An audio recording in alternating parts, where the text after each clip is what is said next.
More than 4.5 billion years ago, the Milky Way galaxy collided with a nearby dwarf galaxy. This encounter hastened the formation of stars. Our solar system is a part of the Milky Way galaxy.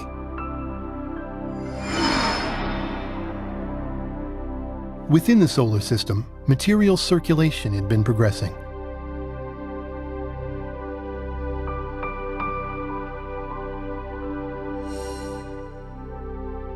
The water component from the outer region evaporated to make materials dry.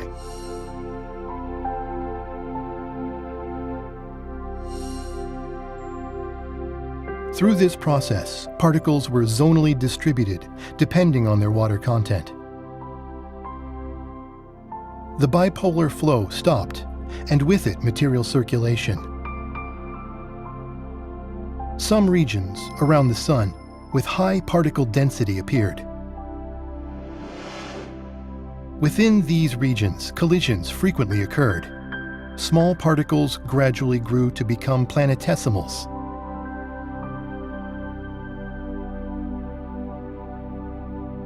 Planetesimals continued colliding with smaller particles and other planetesimals, eventually growing to planets, such as the Earth.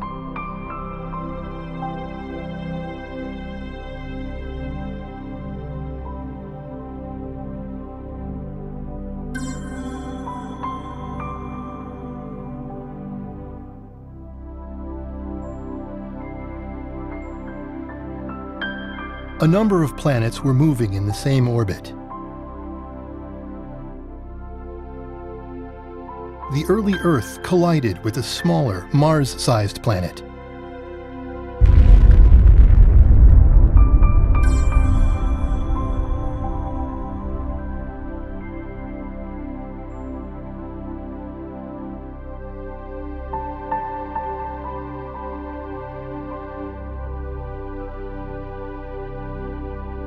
Debris from this impact eventually came to form our Moon.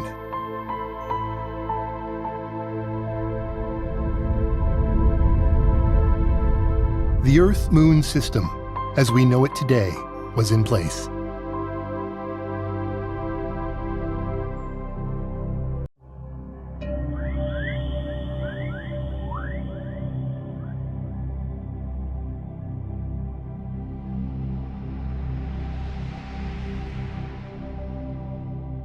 Countless planetesimals and icy planets bombarded the early dry Earth. Due to the bombarding water-enriched planetesimals, the Earth became enveloped by an ocean atmosphere system.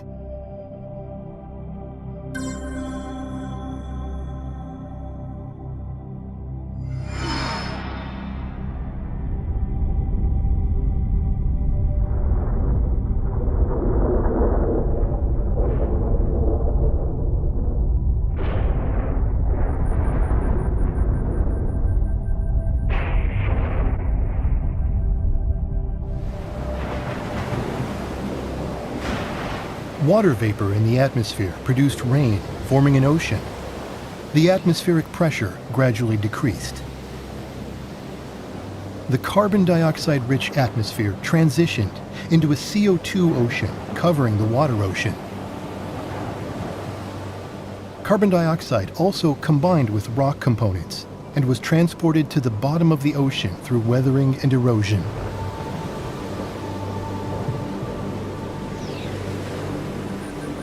At this time, the ocean was still toxic with a high salinity and an overabundance of metals. It was too toxic to support life.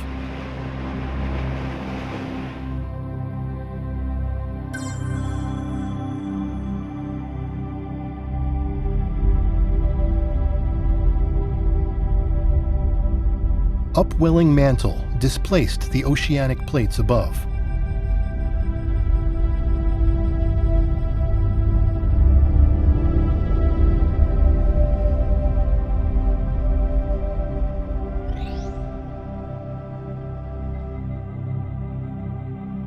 Uplift of the plate by mantle convection caused horizontal slippage due to the weight of the plate. This is plate tectonics in action.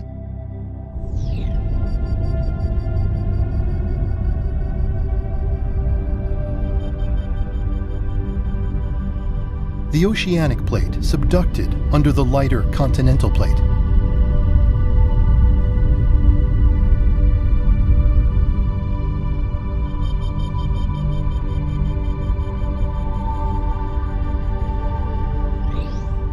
Weathered sediments neutralized the ultra-acidic ocean.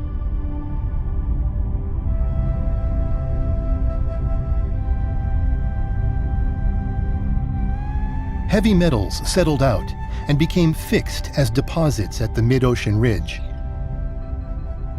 These deposits were transported through plate tectonics into the deep mantle.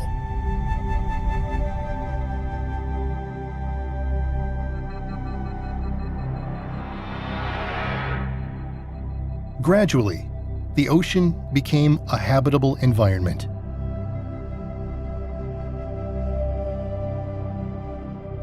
By 4.2 billion years ago, a liquid core formed in the center of the Earth. Convection within the liquid core created a strong magnetic field surrounding the Earth. This geomagnetic field shields the Earth's surface from cosmic rays. The Earth's surface was nearing readiness for life.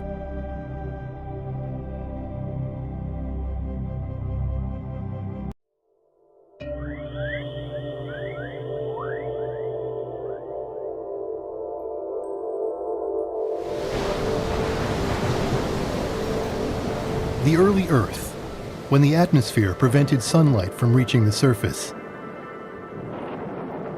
Primitive life was about to emerge underground, in the cave of a geyser.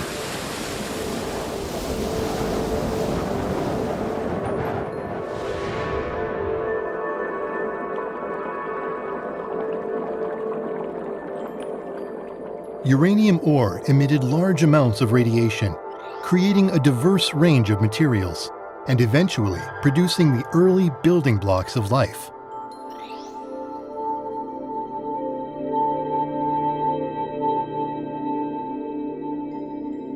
Water boiled and rose up to the surface, and the surface water flowed back down into the natural nuclear reactor.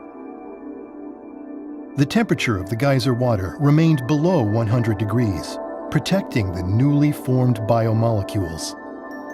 The underground environment was reductive, while the surface environment oxidizing.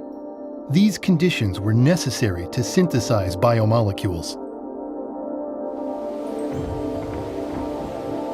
In the Earth's Hadean eon, tidal forces were much more pronounced than they are today. Even lakes had significant ebb and flow of water, creating wet and dry cycles. These wet and dry cycles were one of the most crucial factors in producing the building blocks of life.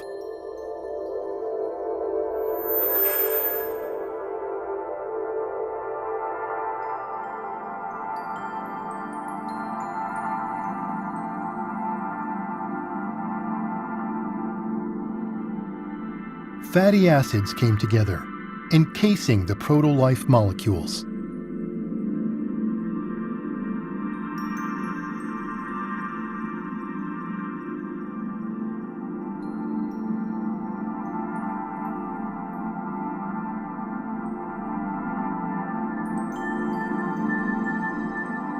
Polymerization progressed under the wet and dry cycles. Eventually, protein-like basic materials that could act as catalysts were produced.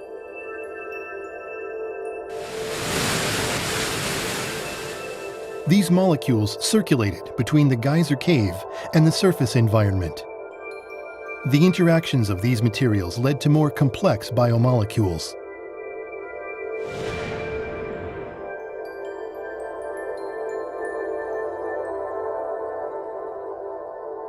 Proto-RNA combined with enzyme-like basic materials and evolved into ribozymes, which had the ability to replicate themselves. This laid the groundwork for life to reproduce.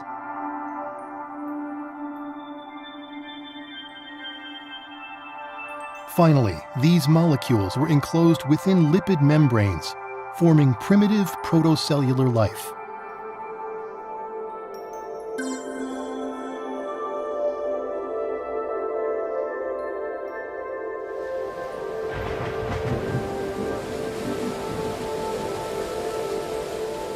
This was the beginning of life.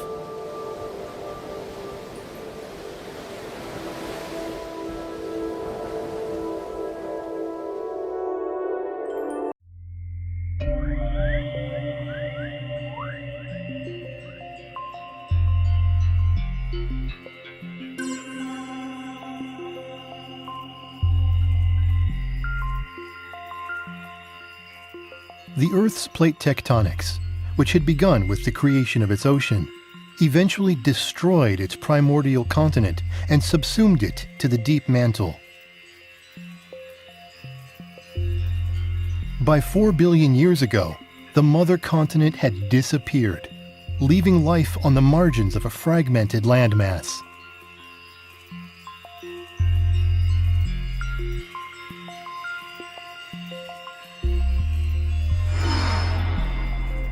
Inside the Earth, a dramatic change was about to begin.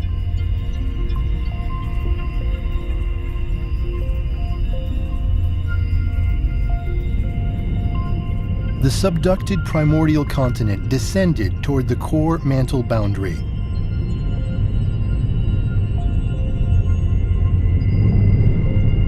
The wealth of radioactive elements in the primordial continent caused the uppermost part of the core to melt.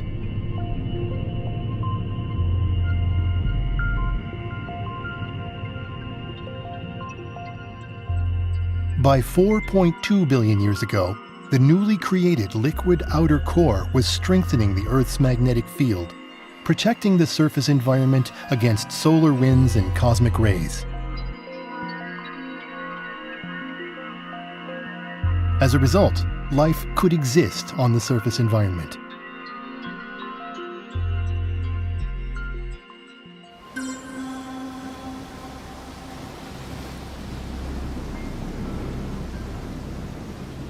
The supply of energy and nutrients through material circulation is necessary for life. The essential mechanism to maintain life is an endless flow of electrons.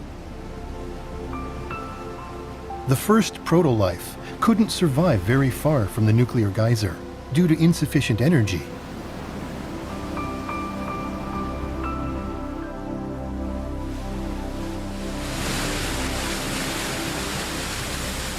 Mutations, however, allowed life to evolve.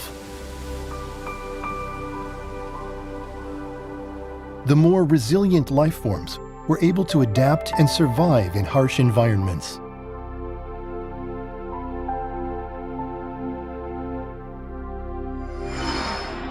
This second stage of proto-life evolved to make use of the sunlight available on the Earth's surface.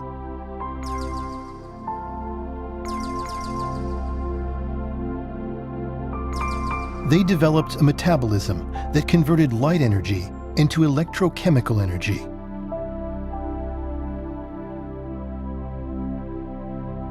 Moreover, they used sugars to store energy for the sunless night hours.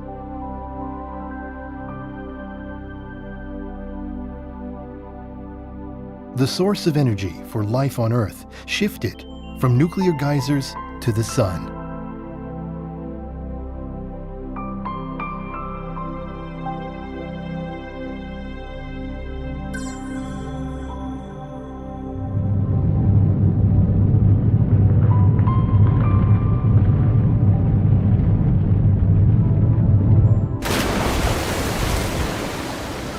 Around 4.1 billion years ago, the ocean was still extremely toxic, killing off most of the proto-life forms within it. Nevertheless, some proto-life forms survived the extreme environment.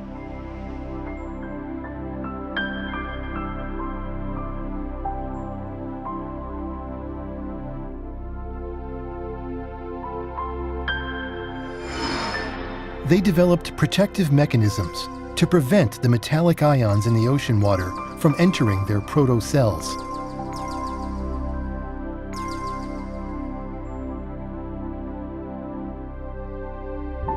This proto-life began coalescing into larger and more complex forms.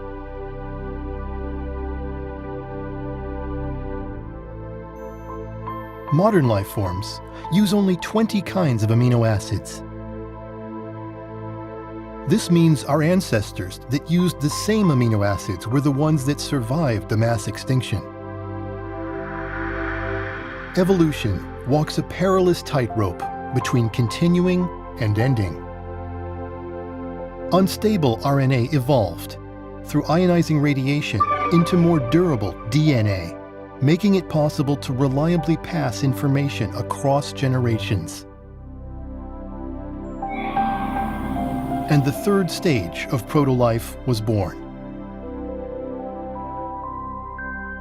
This was the beginning of prokaryotic organisms, the ancestors of today's archaea and bacteria.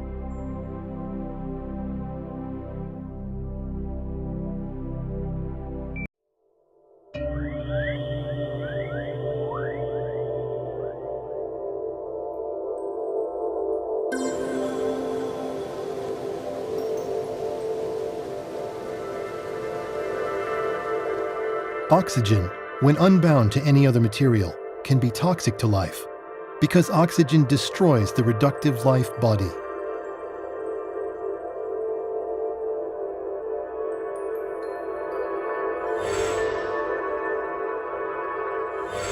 Therefore, the first photosynthetic organisms would have been anaerobic microbes, which produced no oxygen.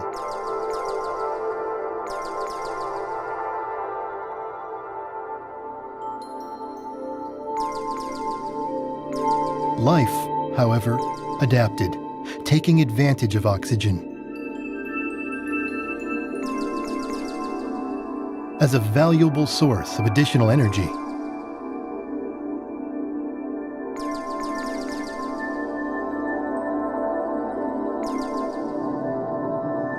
This development resulted in the appearance of cyanobacteria.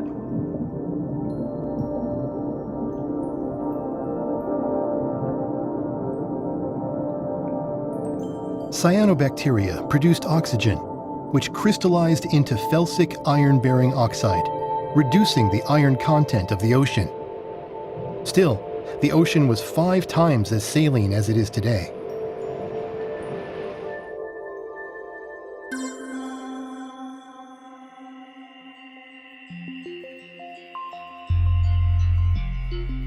As the Earth's interior cooled, old slabs of the primordial crust, resting at the bottom of the upper mantle, fell into the lower mantle.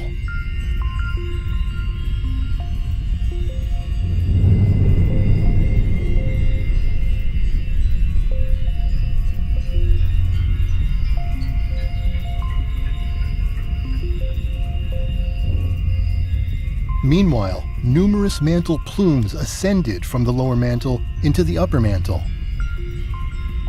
This phenomenon is known as mantle overturn. Mantle plumes pushed the basaltic crust upward, generating landmass.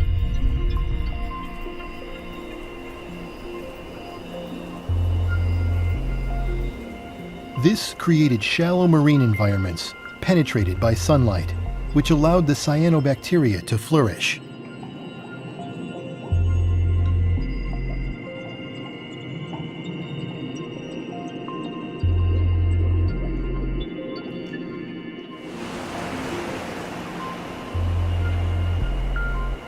The oxygen produced by the cyanobacteria gradually altered the Earth's atmosphere.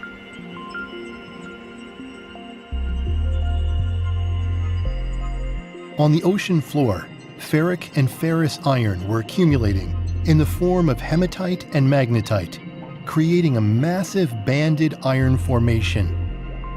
By 2.5 billion years ago, the remaining banded iron formation was a few kilometers thick. This rapid decrease in iron content changed the color of the ocean to a familiar blue. Life began to change the surface environment. Such is the coevolution of the Earth and its inhabitants. This was an important step in life on Earth's long journey toward civilization.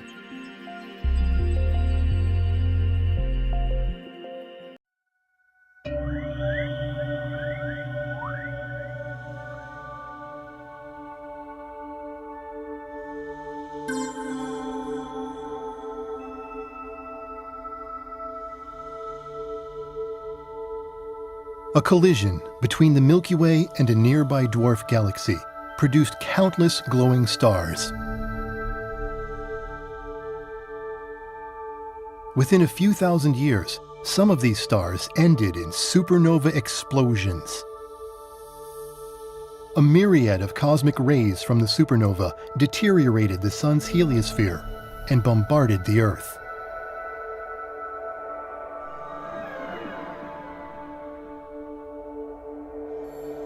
These cosmic rays helped generate cloud condensation nuclei, which produced more and more clouds until the Earth was completely blanketed with them.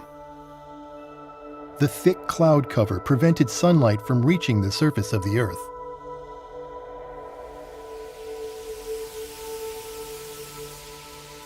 The Earth underwent a global glaciation event known as the Snowball Earth.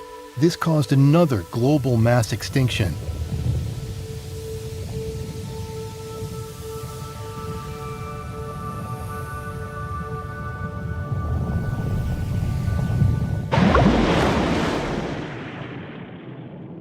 But once again, some life survived yet another difficult period beneath the ice sheet.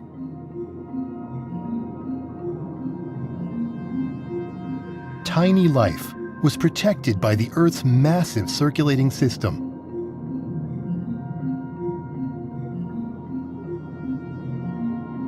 And the Earth is similarly held in place by the solar system and the expansive universe.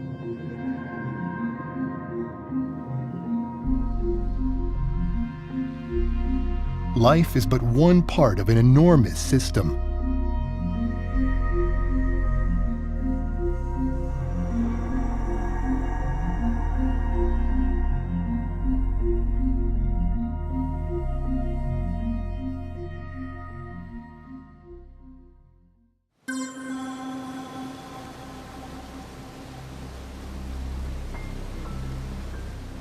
The prokaryotes survived the Snowball Earth, evolving into more complex life, such as endosymbiotic systems living together inside cells.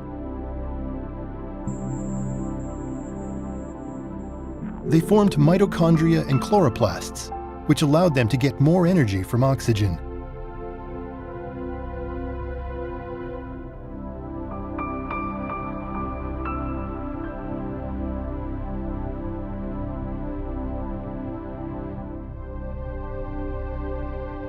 A single prokaryote body could contain thousands of mitochondria.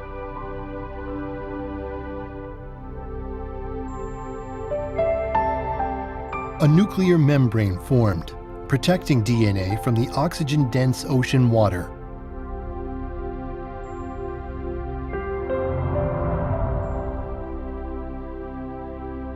DNA strands grew longer, retaining ever more genetic information. Life evolved into more diverse and complex organisms.